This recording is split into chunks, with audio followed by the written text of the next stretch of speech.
Hello everyone, and welcome to my girlfriend's closet, where I live and work. My name's Gavin Shapiro, and I'm a motion design director at RGA in New York. And today I'm here to show you a little bit behind my thought process in making my own work, and how I'm able to make very complex scenes by first starting with a simple base and making sure that's perfect first, and then going from there. I want to thank Maxon for giving me the opportunity to speak here at SIGGRAPH and show my work to you all, my process. And yeah, how about we take a look at my reel? You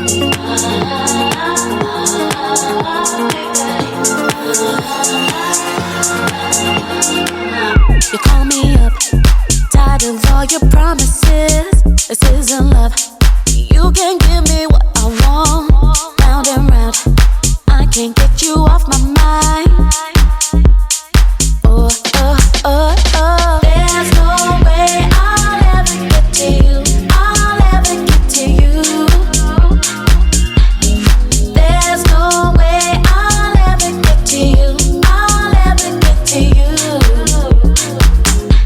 'Cause I need somebody.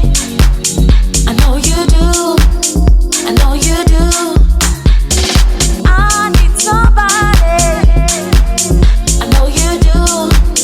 I know you do.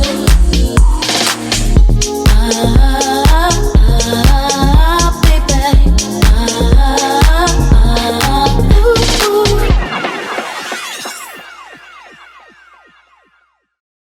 Okay, so I got into Cinema 4D about 10 or 11 years ago when I first started as a motion designer. I started at The Onion. I started there as an intern doing motion graphics design for them, for the Onion News Network, for their web videos, and eventually for their TV shows on IFC and Comedy Central. I was one of the designers building their show packages, and for that we did it all in C4D. From there, I sort of went into more and more freelance work, a lot of it with C4D, and I also lived abroad for a few years. I lived in Osaka, Japan. I was there for 2 years freelancing from home, and I was also working at a company that makes pachinko games, which is like their equivalent of casino games in Japan. I also worked in Paris for a few months. I worked on a TV show there that's sort of like Jersey Shore. It's not a great show, but a lot of people watch it, and it had a really cool intro, and it was really fun to be a part of that. When I came back from living abroad for a while, I freelanced for a bit. I worked at a bunch of studios, and I eventually took a full-time position as a motion design director at RGA, and that's where I am now. So at a certain point, I realized that I'd kind of been a generalist for like 10 years, and I didn't really have my own personal style at all. So I wanted to try to develop my own style, and that's kind of a confronting question when you don't have a style. And I'm sure a lot of you face this too, where you're kind of like, what do I make? How do I make something interesting? Like, it's easy to just get in the trap of like following a bunch of tutorials and like trying all these new techniques, but then by the end you're like, why isn't this as good as the work that I really love? So I sort of broke it down, and I was like, what's important to me? What's genuine to me?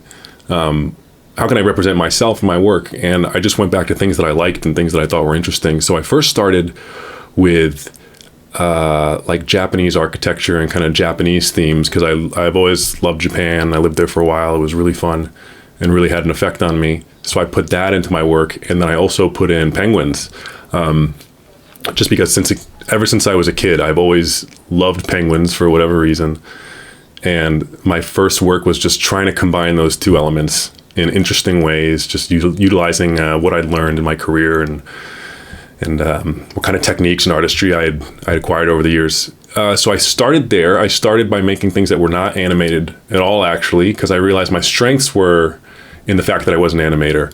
And I realized that I usually was just animating other people's stuff that they had created. So I said, okay, try making something without animation.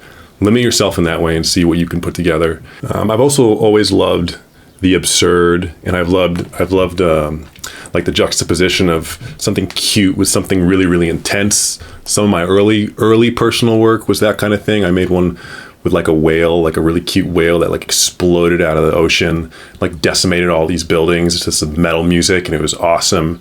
And that felt like it was true to me. So I wanted to carry that over in my work as I started animating this stuff. So that was kind of the beginning of it. It was taking these like really weird, surreal kind of scenes that had elements of Japanese architecture and stuff, and then just adding like dancing penguins, like make it crazy. And that's where it began. The flamingo stuff started when I was using, I started to use some music by an artist I really like called Young Bae in my penguin animations. And I just emailed him and I was like, hey man, do you want to use these at your shows? And he was like, hey man, can you like do it with flamingos? So I made a bunch of flamingo stuff and I sent it to him. He's been using it at the shows. And since then I've kind of branched out from the flamingo surreal stuff to like make it a bit more like mathematically focused, because I've always liked math too. Like I've never been a mathematician, but like I did really well at math in high school. I always thought it was interesting. So that's another part of myself that I've been putting into my style, and then everything's just sort of stacked from there. And now it's just, each time I make a piece, I try to find out, I try to realize what I didn't like about it and what I liked about it, and keep that in mind as I make stuff going forward. So that's how I've sort of developed my style to where I am, from coming from a position where I had no personal style at all, and I was kind of completely lost in terms of finding my voice in the 3D art world. So I would love to use this talk to answer some questions and show breakdowns for things that people have been asking me about in the comments on my work. So I'm going to show you guys how I animated the flamingos. I'm going to do a breakdown for the triangle piece I did, and also the Fibonacci piece. And lastly, I'm going to do a breakdown of the spiral with the triangles where they're all flipping and stuff. I'll show you guys how I put that together. All right, so the first thing I'm going to go over is how I animated this flamingo. A little side note here, I did not rig this flamingo myself. I bought this and it was already rigged, but if you want to rig your own characters, you can use something called the character tool in C4D. They actually even have birds. I'm not really adept in this tool, but if you go on Cineversity, you can check out the tutorials they have there and you can get your very own rig all set up pretty easily. Okay, back to animating. A lot of people have been asking me about this. How do you animate the bird? So it's actually pretty simple. All I did was I animated the body, and then everything else kind of falls into place thanks to Cinema 4D's IK tools. So the legs are set up with IK, and the neck is set up with a dynamic IK. So it just moves automatically, and the tail is the same thing, just dynamic IK. So all I had to do here was animate the body, and then the rest of it kind of just falls into place. So I'm going to show you guys how to do that. All right, let's get into this scene here. Oh God, Jesus. That was very spooky. Holy smokes. Okay, let me get this idiot's mouth closed. Okay, so here's our flamingo. This is how we start. So this is already sort of set up and rigged. Here's the body. So if I move the body around, nothing happens. So first thing we're going to do is set up IK, inverse kinematics on the legs.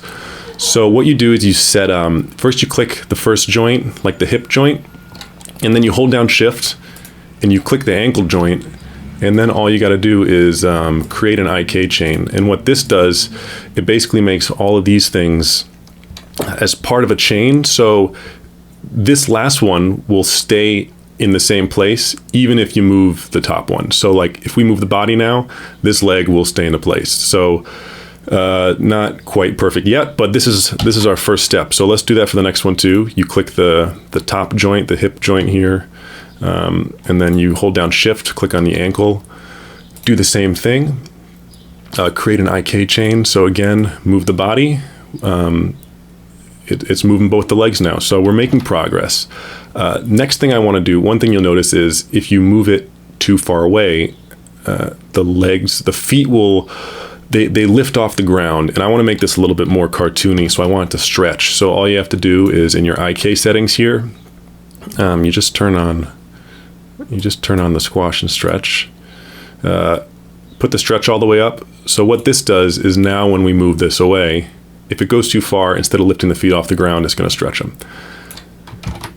Great. Next thing we want to do is you'll see that when we move this around, the feet kind of go crazy here. Like I want them to be flat on the ground. So what we need to do is take your foot, your ankle, that was the last one we selected here. You add a constrained tag, and we're going to constrain this to this goal. So when you make an IK chain, what it does is it puts a goal null. Wherever you put that goal is where the foot's going to go. So we want to constrain the angle of this bone to the angle of this goal. So all we have to do, you go to your constraint tag, turn on PSR, it stands for position, scale, rotation. Just need position rotation. You drag the goal into that. It'll break his ankle violently and horribly. So to fix that, go to the offset, just rotate that 90 degrees. Okay, great. So let's just make sure this is working. Here's our body. And now when we move this around, so you can see that that foot that we've done this to, it stays lined up properly. So let's do that again for the other one. So go to your ankle, go to, where is it? Add a constraint tag to that ankle, PSR, position, rotation, perfect. We're going to put the right ankle goal, break his ankle, and then put this to 90. Okay, so now this should be ready to go. Okay, so now we can just animate the body, and like this is mostly there, you know? So I'm not gonna go through all the steps of animating this body. I've already put my animation here. So let me just swap that out. I'm gonna link this body thing, instead of linking it to the old body, the still body, I'm gonna link it to the animated body. So now it's gonna follow along with my animation, and this is mostly done now. So all this is animating one object. We're just animating this one, you know, null, and all the leg animation and everything follows. So the last thing that we have to do here is get this neck working. You know, we want that neck to look nice and floppy. So let's go to the, let's see. So basically what we have to do, we need to set up an IK chain along the neck, and then what we're going to do is turn on dynamics on that IK chain. So let's start with do an IK chain just like we did. Click on the base one here, the base bone, and then hold down shift, go all the way to the last bone here. I guess we could go to head, rotate. Yeah, let's include all these. Go to character, create IK chain. And now if we play this, it's going to act like a regular IK. So it's sort of interpolating how all these bones are going to move based on the position of this head rotate goal.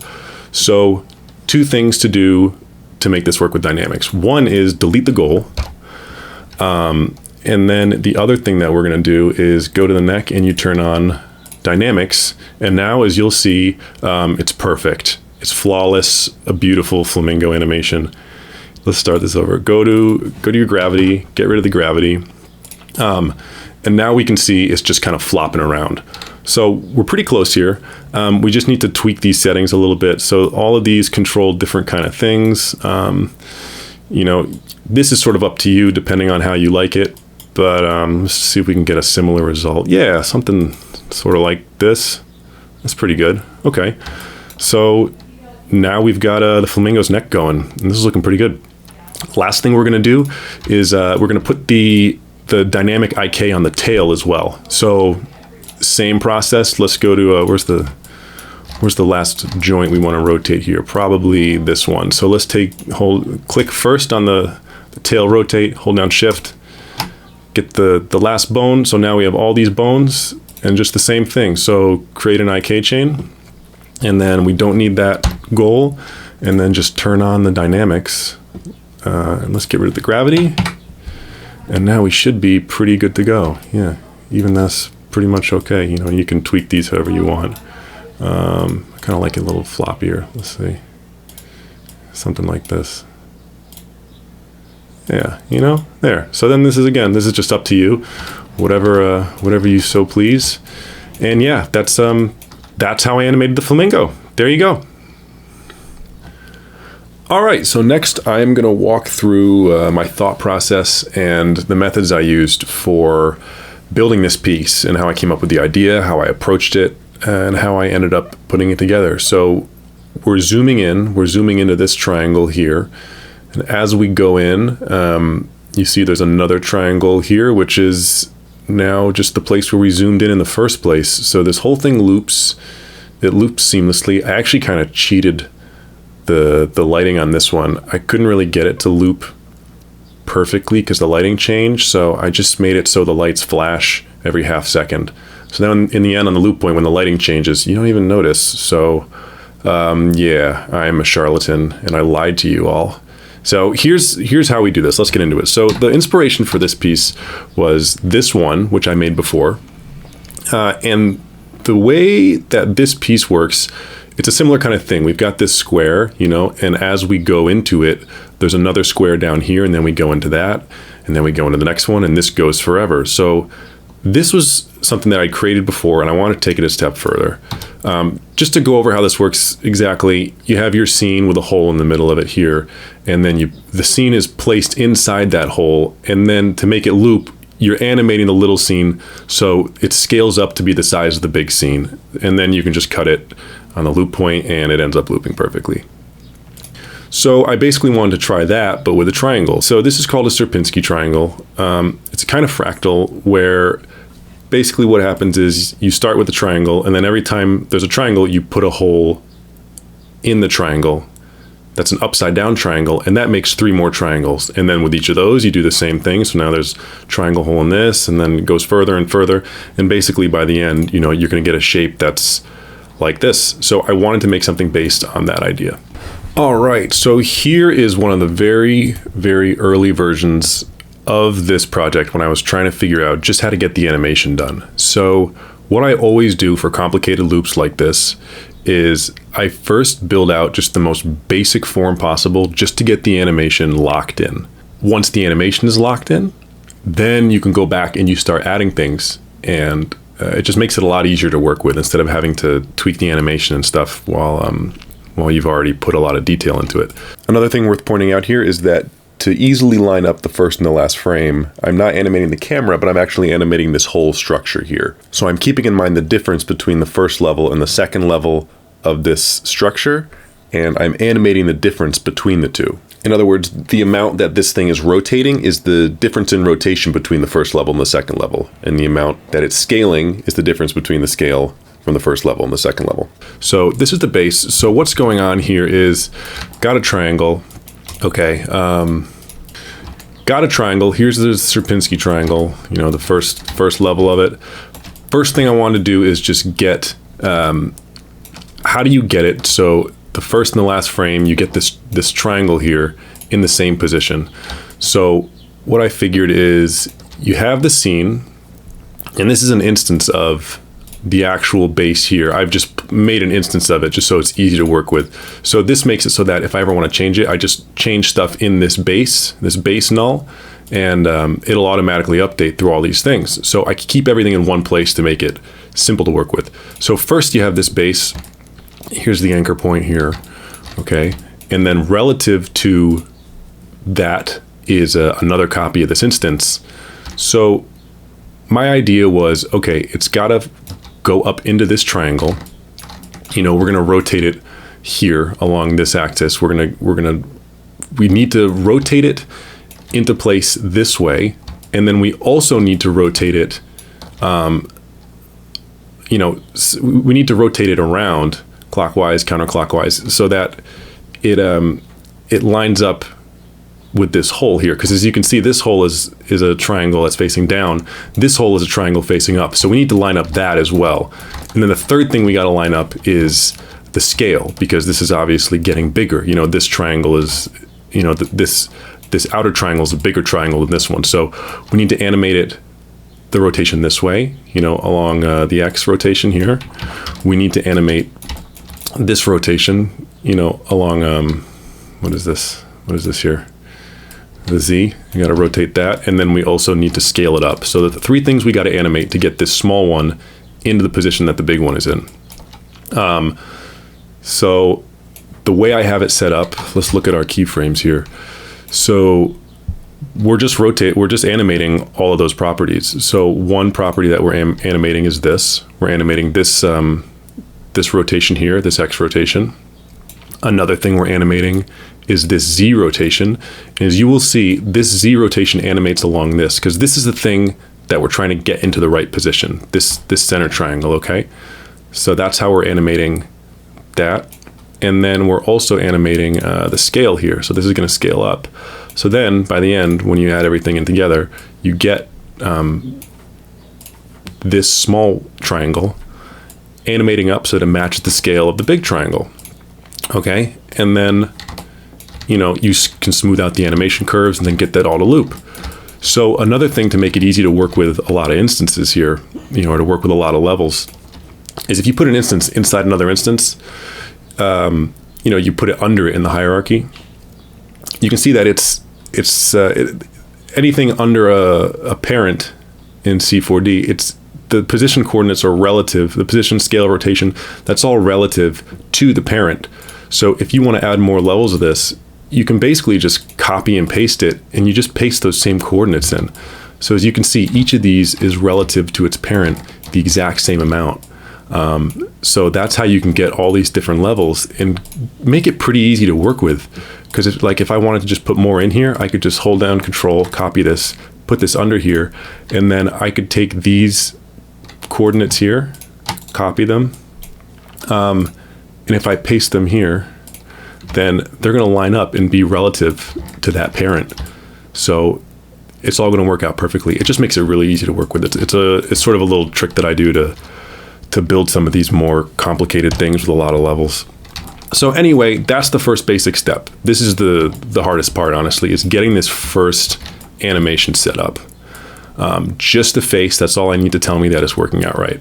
Okay, so the next thing that I did is that I wanted to fill this out so that instead of just being a flat face, we can see this whole room. I wanted to build it into a room. So that involves, closing this off. So I wanted to put a face here and a face here. So in that base where all the instances are pulling from, I added these faces. And because it's already set up with instances, everything just goes through it. This animation is still working out. This still lines up, and we can keep going and add some more detail in. So the next thing I did, what I wanted to do was fill in these gaps, because these are the holes that are missing here, okay? So if we take a look at this, we're going into this middle hole, but these two are not filled in. This middle one is filled, these two are not filled. So that's what the next step is going to be. So it basically just comes down to adding more and more instances. So what I did is I made an instance, this whole thing is built out of instances already, and you can make instances that include instances. So, while we have an instance of this whole face thing here, hold on, let me just turn this off to make this a little more, a little easier to see. Okay, let's just focus on this for now. So basically, I made an instance of this whole thing, put it on these two little holes, which is here.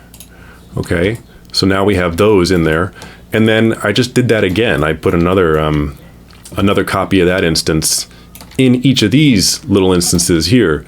So each of these includes some more instances, okay, of that thing, and this is it just takes time to line them up, but took a lot of revisiting trigonometry, and that's why I titled the piece SOHCAHTOA, because if you guys took trig, you'll probably have horrible PTSD flashbacks to what those abbreviations mean.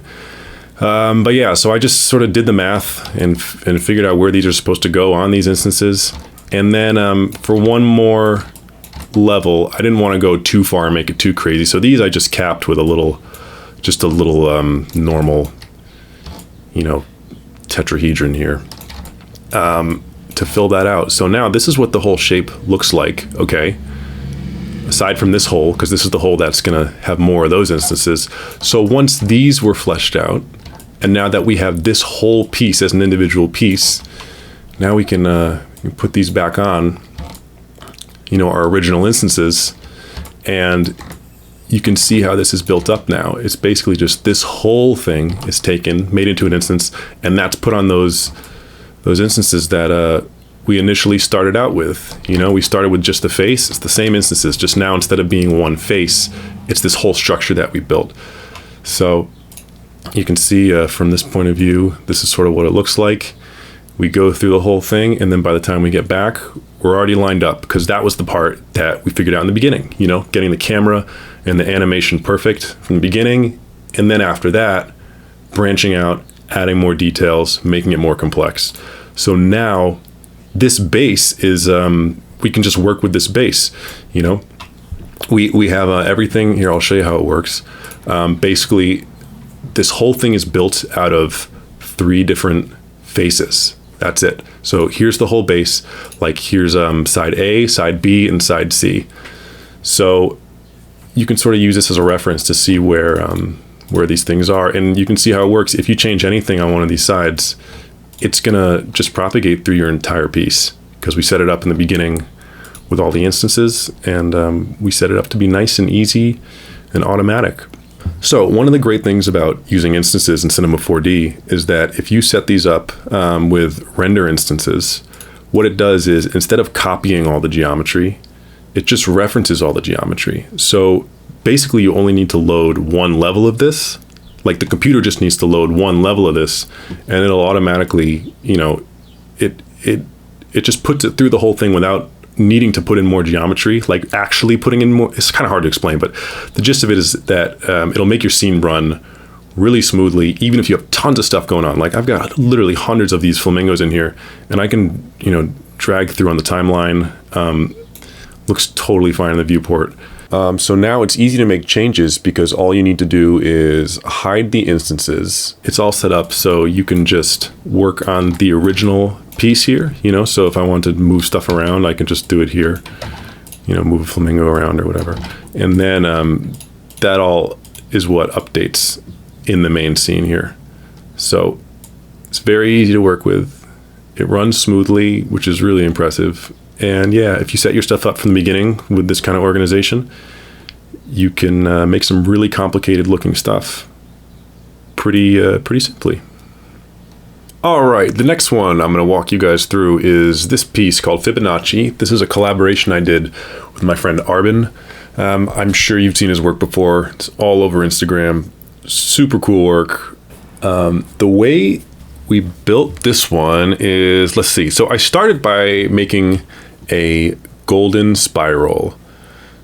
This is a golden spiral. The way it works is that it uses the golden ratio to define the size of each of these squares in the sequence. So the golden ratio is 1.618, and the reason that's important is this square, the length of the side of this square is 1.618 times the length of the side of this square, and then this square is 1.618 times the size of this square, etc., etc., etc.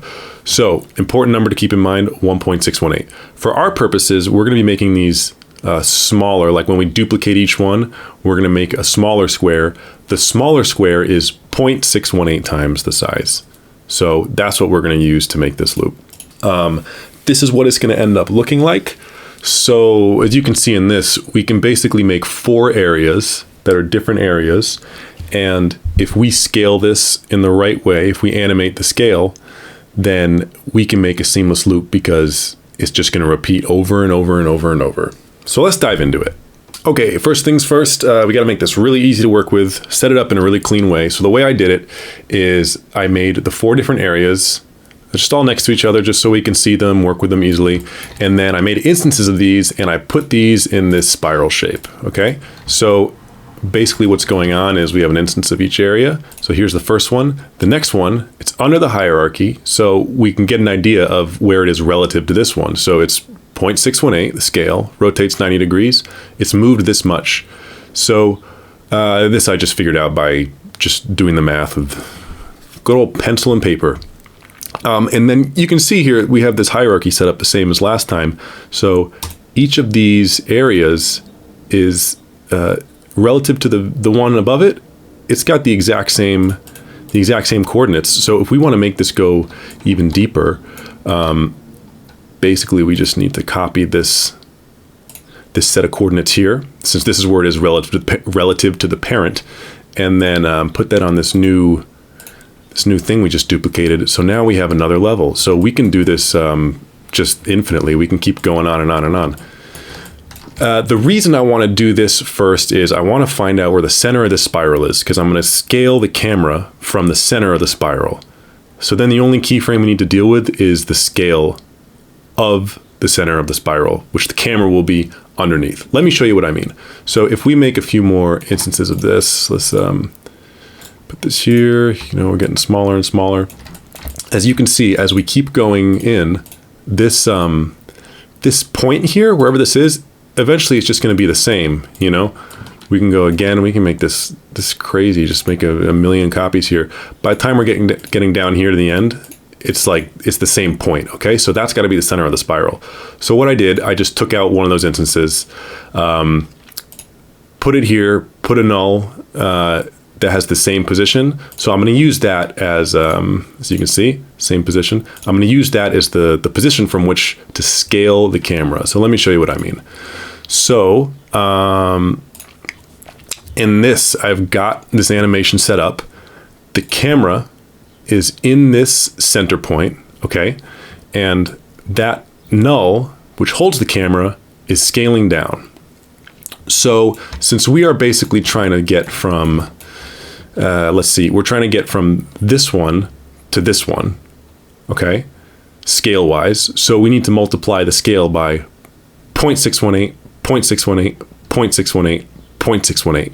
We multiply the scale 4 times, 0.618 to scale it down 4 times essentially, so that at the end of the animation it's at 0.146. You can do the math, but take my word for it. That's what it is.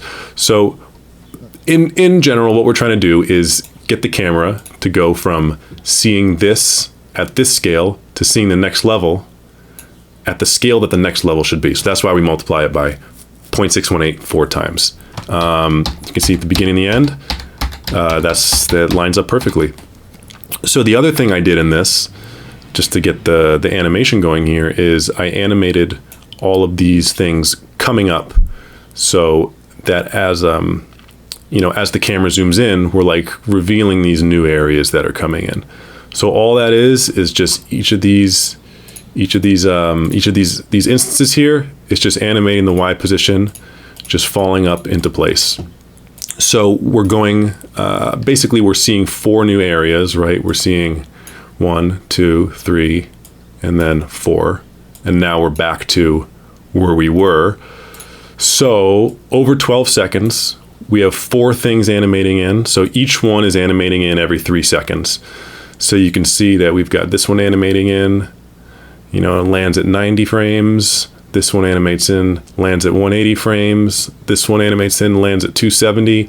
This one, it lands at 360, and then we're back to the beginning. So that's all it is. Just each one animates in every 3 seconds to get that nice, clean 12-second loop. So that's the next step, is getting this animation to look clean and perfect and loop seamlessly. So next step, after we get the animation squared away, the next thing that I wanted to do was build in the rail, the track for the marble, the spiral that gives it that golden spiral kind of look.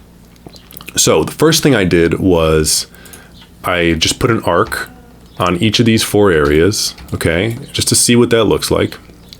And I used an arc that was the same size, and it looks like it doesn't really line up, and each one is a little bit off. So then what I did, I just went through basically and adjusted each of these arcs so that in the final scene with all the instances, now we can see that these arcs are lining up.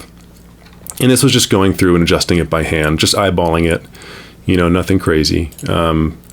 These are all, you can change the properties here. So it was basically just going through and making sure that these all lined up in the spiral.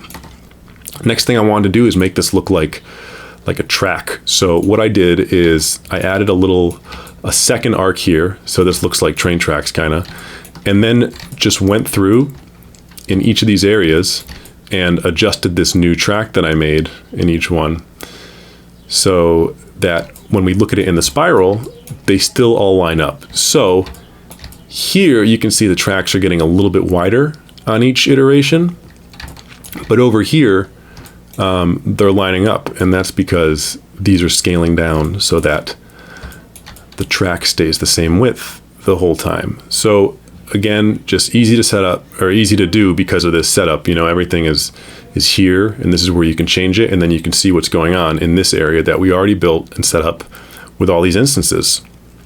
The last step was just to do a sweep NURBS on these, so we get these train track kind of things. And again, just going through each one, eyeballing the scale of the the circle that's getting sweeped along here, so that when we look at it in the final scene, it all lines up and it looks like it's the same size. So just going through, doing it by hand, making sure it all lines up nice and clean. By the way, if you want to make a track out of a spline and you are not using just an arc, you're using something kind of squiggly like this, you can just use the Create Outline tool to easily turn a spline into a set of rails. The next thing that I wanted to do was animate a ball along this track. So how do we do that? The main thing I wanted to do, or the idea that I had was, let's see, in basically going into each of these little areas over here and finding the midpoint, like finding a track that would be in the middle of, making a spline that would be in the middle of these two rails right here, so that we have something that we can align to spline. We need to take a ball, a marble, align it to a spline. So we need to get a spline that's basically the center point of these rails. So all I did was I just went to each one and just put a rail in the middle. Like for example, this one is a 94 centimeter radius. This one is 89, so that's a 5 centimeter radius difference. So just subtract half of that, 2.5 centimeters, to get 91.5. That's the middle of this one. So I just did that for all 4 of these. Just went through, did the math, put them all together right in the middle. And then if we look at our scene here, we can see that now we have this middle line. So we're going to use this middle line as the spline that we're going to align a ball to, and then make that ball go around this middle spline right here. So how do we do that? What we need to do is take these instances and turn it into actual geometry, and then take that spline from that geometry and weld it all together into one spline. So what I'm going to do first, these are set to render instance, so it goes quickly, but if we turn this into geometry, it's not going to actually create geometry. So I'm turning this back into an instance, select them all, right click, do current state to object, and then you get all of these pieces of geometry from those instances. So I'm just going to take out these middle arcs here, because that's the only thing I want. Let's put them here. Don't need any of that because we just have all the instances. So now we have these 4 middle arcs like this. We just hide these for now. So we have these 4 middle arcs. So all we got to do to turn this into a spline, select them all, go to connect objects and delete, get to your point mode, and then you just go through, click on these 2 points. We're gonna weld this and then click it, and that's it. So just do that for all of these. Oh God. Oh, no, don't do that. No. Okay, no, just select these 2. Same thing, weld, MQ, okay. Welded, boom. And one more right here. Select these 2, MQ, weld. And now you're done. So now we have this nice, neat spline that's made of the center of all these things. And we can use this to drive a ball now. So the last thing is just putting the ball on that spline. So as you can see, all these surfaces, all these instances, these are animating up, and the marble on the track here, it's separate. Okay, I didn't animate the ball rolling yet, but yeah. So this is separate from this whole instance structure here. Okay. So that's kind of all it is. It's just you do a line to spline with this marble. At the very end, to get that bounce animation, I just animated the whole spline. So the marble is aligned to spline, and then at the very end, for the little bounce, just animated the whole spline, bounced it a little bit, and that's kind of it. To get it to duplicate, to loop and go over and over, it's basically just, it's offset 360 frames. So I duplicated it. So here's the original. It's at that center point, and the other one, same thing. The null is at that center point. The scale is again 0.146, which is 0.618. 4 times. So you have the big one here, and then you have the smaller one that comes in like that. So if we get out of here, you can kind of see how this goes. You know, you have this big one, which is just to get these last keyframes in there for the loop. And then this other one comes around. Oh yeah, I'm sorry. So the way I got that to loop with the two marbles is you have one marble here. This is the spiral. You know, here's the marble aligned to spline. And then it's just duplicated, made smaller, offset 360 frames. And that way, when we play it, it all loops perfect. Beautiful. So this is how far I got, and then I sent this to Arbin. So if we take a look at what Arbin sent back to me, it's pretty cool. He added all these awesome details. He added the balls. He added some placeholders for a few flamingos. These little pistons are here, these pipes. Really, really cool stuff. So he sent me this, and then I added, you know, a few more details. I added some animation. I added my dancing flamingos and just some little animations here and there, like these things rotating, you know, some pipes and stuff going up and down, you know, some of these things going up and down and spinning and all that. So I sent this back to him. And from this point on, the rest is all Arbin. He did all the texturing and everything. So, you know, this is what I got back from him first. He did this, which was really cool. It was so awesome to like see it in 3D for the first time. And then he just kept experimenting with it. Here's another thing that he made, which is really cool. He was playing with this for a while. Here's an animation that he sent, which I think looks pretty awesome as well. But in the end, this is what he ended up developing. Few things changed about this, like the ball was glass initially, you know, and there are some other details that he added in later. But yeah, in the end, this is the final thing that he put together, and I think it turned out awesome. All right, so this is the last scene I want to go over with you guys. I'm going to show you how I put this together. And the general idea with how this one was built is I wanted to try and not only looping something in space and duplicating it throughout space, but also messing with the idea of offsetting time. So each of these things is duplicated, scaled up, rotated, translated, but it's also offset by 4 seconds. So in each of these, you see the same animation happening, but even though each one is offset by 4 seconds, 120 frames, the things line up between them. Kind of hard to explain without just showing you how it works. So let's just dive into it. So this is based on the golden triangle, very similar to the Fibonacci spiral. You know, once you do enough Fibonacci spirals, you start getting into harder stuff like the golden triangle. So the way the golden triangle works, it's like similar concept to the golden ratio, but it works with like that 1.618 thing is the ratio of these sides. So that is how the golden triangle works, and you can replicate it through a spiral, just like the last piece that we looked at. So let's dive into this. Let's see how I put this together. Okay, so again, starting super simple. First thing I did, just build the triangle. Get that squared away, or triangled away. So sorry. We have your triangle here, and then basically just figuring out how to replicate this with a bunch of instances. So similar thing.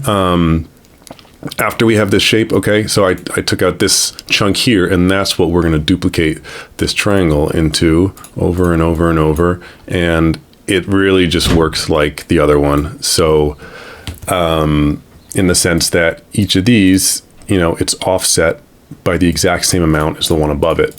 So that's how I put this together. Just do the math and then replicate it through the whole thing. And then it's just a matter of getting this to loop. So similar thing, we have in this one, instead of having the camera scaling in a null, what I did was I had the whole scene scale in a null. And I found out that that ends up working out a little bit better, because in the camera one, when you're changing the scale of the camera, doing things like depth of field becomes kind of difficult, because you have to, you know, the distance, your focal distance is changing because your camera scale is changing. So I found it was easier to leave the camera where it is, and then find the center point, put all your scenes in that center point, scale this up. So we're doing a similar kind of thing. You know, we're animating this scale going up here. And again, this is just working out the math. So, you know, here's the beginning triangle is this one, ending triangle is this one right next to it here. So basically we're scaling this up 1, 2, 3 times. So 1.618 times 3 gets you this number. Or I'm sorry, 1.618 times 1.618 times 1.618. 1.618 cubed, Jesus Christ, I'm not a mathematician. That gets you to this number. So that's the amount that you are scaling this up. And then I kind of just eyeballed it to rotate, and it turned out that it was actually 36 degrees to get to that. So that's the first step, is just getting this base animation locked in, getting this so it loops, getting it so it looks perfect and smooth.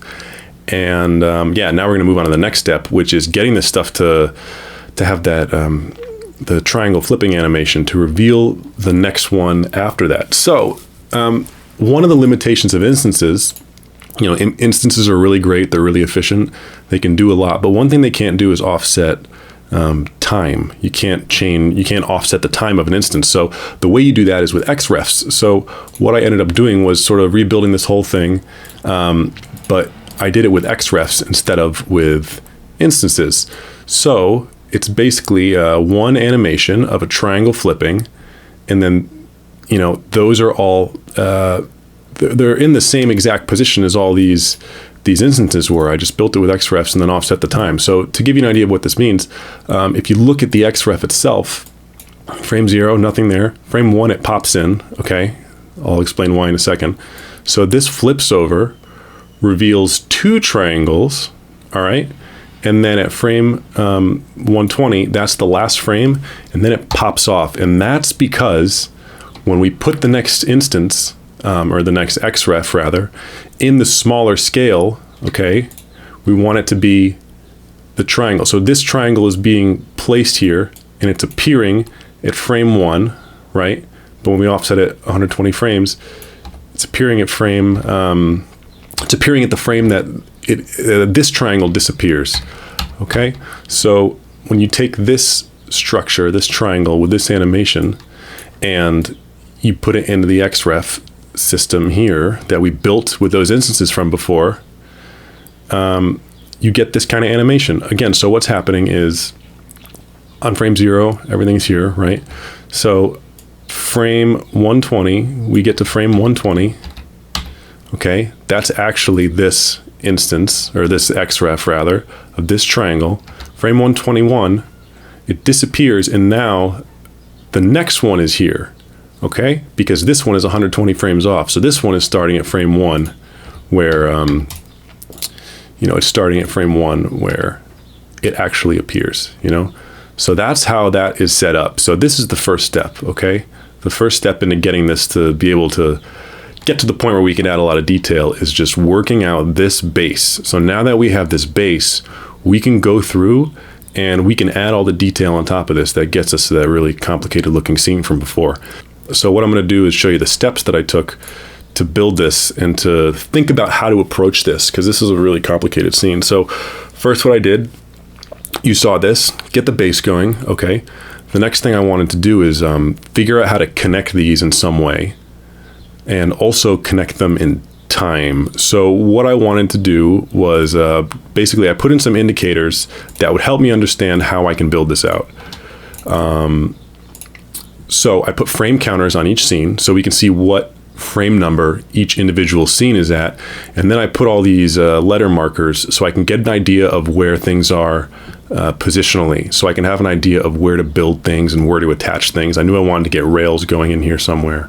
So now I have all the indicators I need that I can start fleshing this out. Next thing I did was see if I could get the spiral working. So in each, you know, in that one scene, I built a spiral. Just in this one part, I could tell where I needed to build it. I knew I needed to build it around the F area. So I built this one arc around there and then just lined it up. I just kind of eyeballed it and went back and forth with the XREFs until this looked right. And then I started animating it. So basically what's going on in this is just, in this one scene, it's just a green platform going on a rail. And when it gets to the end, it actually just goes back to the beginning of the rail. Okay? So at the end of 120 frames, going back to the rail, at the end of 240 frames, going back on the rail, So you can see like every 120 frames, it completes the rail. The next step is I wanted to connect all these things. So, whereas before we had these numbers, or these letters rather, I wanted to figure out how to connect these and make rails that connected with each other. So I used those to help me indicate where I would build rails that would ultimately connect. So using that, I built these basic rails here. And then I tried getting, I just tried getting this to all line up. I made it flip a little too fast. I changed that later. But anyway, the point of this iteration was just to get these rails connected and working. So in this next step, my focus was figuring out how to get these little platforms to go down all these rails and get back to the beginning here. So this, as you will see, is why I named the piece Time Travelers. I think the easiest way to explain this is just to show an isolated section of it here. So what's actually going on, when you see this platform get to the edge, okay, it gets to the edge of the rail, and then when it's going to leave this scene, okay, on the next frame, so on this frame, on this rail, the platform gets animated off, and on this frame, on this rail, the platform gets animated on. Okay, so I'm turning the visibility on here at this frame, at this point in the rail, and then it's going all the way down here, okay? And then this is the last frame that it's on this rail. And then on the next frame, okay, on this frame, I'm animating it off. I'm animating visibility, so it's hidden from this scene here. And then at this frame, I'm animating the visibility on at this rail. Okay, and then it continues and I animate it. And then as you'll see, when it gets to the end, okay, the next frame, the visibility gets animated off again at this frame. So all these are happening in the same animation. It's just at different frames, I'm animating the visibility of that platform on and off. So if you watch this just all the way through here, this is what the animation looks like for this platform.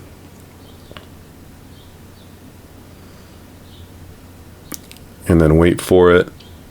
At the very end, platform comes back on, and then it leaves, and that starts it all over again. So just what's going on. It leaves here, okay? And then we go back in time to this point here, gets there, and then when it's lined up with the other one, it comes on here. So when you play it through, it plays through like that, but then when you put it all together, you get this smooth animation. And then duplicate it all over the place, it ends up looking like this. Next step was to add in some flamingos to see if this was working. So here we go. This is what it looks like with some flamingos on it now. Animation tightened up a little bit. Next thing after this, adding a little bit more complexity. I added some little, what are these called? The things on a railroad struts or railroad ties or something, adding these onto the tracks. Here we go, adding more and more detail, adding these pillars to it, little tweaks in animation and stuff, just adding detail little by little. This was the first pass of rendering it. I was going for a theme of like a roller disco with black lights and disco balls and stuff like that. I had this crazy like bowling alley black light floor. And then after trying it out, this was like a final render. I was just like, this is kind of chaotic. It kind of took away, I thought, from the strength of this piece, which is all these rails and the time lining up and everything like that. So it was just a bit too much to understand what was really going on. So I ended up changing this. Just started from just basics, just using wood as the background you're not really supposed to be focusing on, and then allowing the rails to sort of pop off of that with some neon lights. And here's an example. So here's basically what this final scene ended up looking like. So this is the scene. This is the one scene that's in this whole thing, and it's duplicated all over the place and then offset 120 frames each time it's duplicated. So you can get an idea of how this works if you look at this part a few times, just as an example. So like, how about when this flamingo comes in and stops? So it stops in there. So let's see, that comes in at 480 and then he stops at 540-ish.